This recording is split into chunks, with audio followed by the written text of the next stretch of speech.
هلو يا قوم، شلونكن؟ شو أخباركن؟ إن شاء الله تكونوا دايما بخير. اليوم رح نحكي عن سعد المجرد.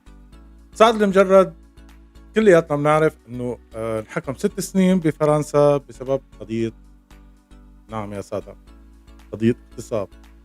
قضية الاغتصاب هي تعود دائما يفاجئنا، يعني ضرب، مخدرات، مخرخرات، اغتصاب بنات صغيرة.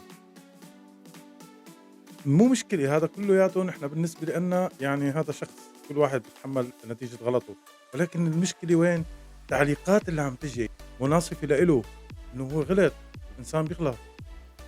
ماشي أوكي، الإنسان بيغلط، هو بس الحمار والإنسان أكرم من الحمار أجلكم، يعني الحمار بيوقع بالجورة مرّة واحدة، أمّا هو أكتر من مرّة، يعني هي مو أول مرّة هو مغتصب، فأنتم عم تدافعوا عن إنسان مغتصب يعني هو هون بأوروبا مو معناته إنه إذا جت البنت فاتت عندك على البيت معناتها كل شيء تمام.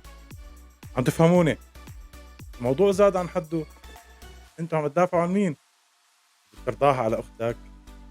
أنتم بترضاها على نفسكم، يعني كاميرا مثلًا عم تدافع وعم تقول والله هو ما بعرف شو، هو بريء.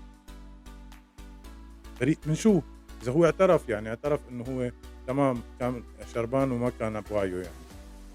ما بدنا نحكي كم مرّة، نحن بدنا نحكي هالكم مرّة اللي بنعرفهم نحن، اللي تجاوزوا ال3 مرّات.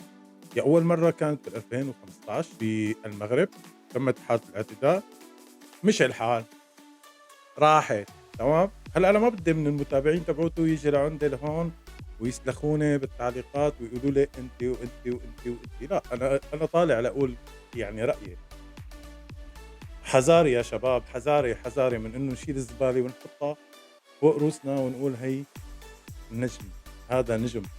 يعني في هبد بالموضوع، ولكن شو دخل؟ شو دخل المؤامرة الكونية لتصير بشخص معين إنه والله مشهور أو أستاذ؟ ما راح يضرب الكيان الدولي بصراحة يعني، تمام؟ هي ما في مؤامرة عليه. شخص مثل سعد المجرد مشواره أغاني، أما سمعته كلياتها خرا يعني، يعني خرا. تابعونا واعملوا لنا لايك، ديسلايك، اللي بدكم إياه. وضعكم بالسليم يا جماعة.